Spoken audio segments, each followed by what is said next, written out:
یہ کائنات اللہ پاک نے اتنی بڑی بنائی ہے کہ اس کے اندر پوشیدہ رازوں سے پردہ اٹھانا انسان کے بس کی بات نہیں۔ انہی پیچیدہ رازوں میں سے ایک راز بلیک ہولز کا بھی ہے۔ اب یہ بلیک ہولز کیا چیز ہیں، آج کی اس معلوماتی ویڈیو میں ہم جاننے کی کوشش کریں گے۔ تو چلیے ویڈیو شروع کرتے ہیں۔ 10 اپریل 2019 کو ناسا نے پہلی بار بلیک ہول اور اس کے آس پاس کی تصاویر شیئر کر کے پوری دنیا کو حیرت میں مبتلا کر دیا۔ یہ تصاویر ایونٹ ہوریزون ٹیلیسکوپ سے حاصل کی گئی تھی، لیکن آپ کو یہ سن کر بہت حیرانگی ہوگی کہ 1916 میں البرٹ آئنسٹائن نے اپنے تیز دماغ کی مدد سے اس کائنات میں بلیک ہولز کی موجودگی کی پیشن گوئی پہلے سے ہی کر دی تھی۔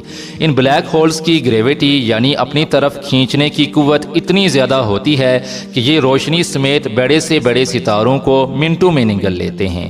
انہیں تاریک یعنی سیاہ ستارے بھی کہتے ہیں۔ اب یہ بلیک ہول کیسے بنتا ہے؟ سائنسی تحقیقات کے مطابق جب کوئی بہت بڑا ستارہ جسے ریڈ جوائنٹ کہتے ہیں اپنی طبعی عمر گزارنے کے بعد مرنے کے قریب ہوتا ہے، تو جہاں ایک طرف اس کا حجم تیزی سے بڑھنا شروع ہو جاتا ہے تو وہیں اس کے اندر طے باتہ مختلف عناصر پیدا ہونا شروع ہو جاتے ہیں، اور جب اس کے مرکز میں لوہا پیدا ہو جاتا ہے تو بس پھر یہ ایک عظیم دھماکے سے پھٹ کر کائنات میں بکھر جاتا ہے۔ چونکہ اسپیس کے اندر ہوا موجود نہیں ہوتی، اس لیے اسپیس میں پھٹنے والے کسی بھی ریڈ جوائنٹ کی آواز ہم اپنی زمین میں نہیں سن سکتے۔ فرض کریں کہ اسپیس میں ہوا اگر موجود ہوتی تو ریڈ جوائنٹ کے بلاسٹ ہونے پر اسپیس میں پیدا ہونے والی آواز زمین پر شدید زلزلے کا باعث بنتی۔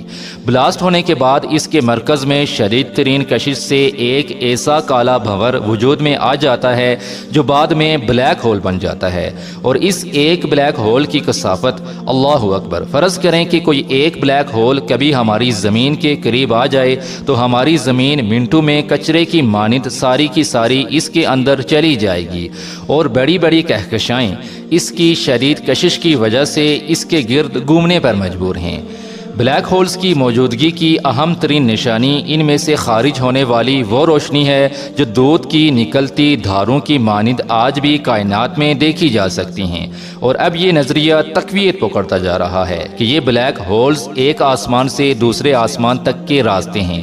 عربی میں راستے کو طریق کہتے ہیں، اور اسی طریق سے طارق نکلا ہے، اور اسی نام سے منسوب قرآن حکیم کی سورہ طارق میں اللہ تعالیٰ کچھ یوں فرماتا ہے: آسمان اور طارق کی قسم، اور تمہیں کیا معلوم کہ طارق کیا ہے؟ یہ وہ ستارہ ہے جو ثاقب ہے۔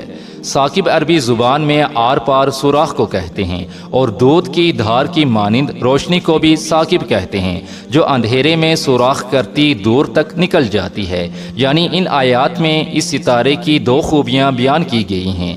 پہلی یہ خوبی کہ وہ طارق یعنی راستہ ہے، اور دوسری خوبی ثاقب ہونا ہے، یعنی یہ کہ وہ آر پار شگاف ہے جس سے دودھ کی دھار کی مانند روشنی خارج ہوتی ہے۔ صرف یہی نہیں، ایک اور نظریہ بھی پروان چڑھ رہا ہے کہ آسمان یا کائناتیں ایک نہیں بلکہ ایک ہی وقت میں کئی ہیں اور آپس میں متوازی ہیں، اور قرآن مجید میں اللہ پاک نے اس حقیقت کو پہلے سے ہی بیان کر دیا ہے۔ سورہ نوح آیت نمبر 15: کیا تم نہیں دیکھتے کہ اللہ نے کس طباق کی مانند ایک کے اوپر ایک 7 آسمان بنائے ہیں؟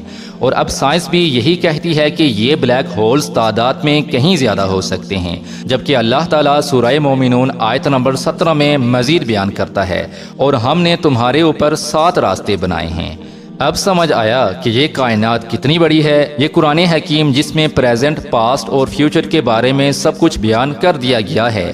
آج ہم مسلمان ہو کر بھی اس کتاب قرآن حکیم سے اتنے دور جا چکے ہیں کہ ہمیں اتنا تک معلوم نہیں ہوتا کہ ہم نے قرآن حکیم کو آخری مرتبہ کب کھول کر پڑھا تھا۔ قرآن حکیم کی تلاوت کو آج ہی سے اپنی عادت بنا لیں، کیونکہ اس کا نور آپ کی زندگی میں نور بھر سکتا ہے۔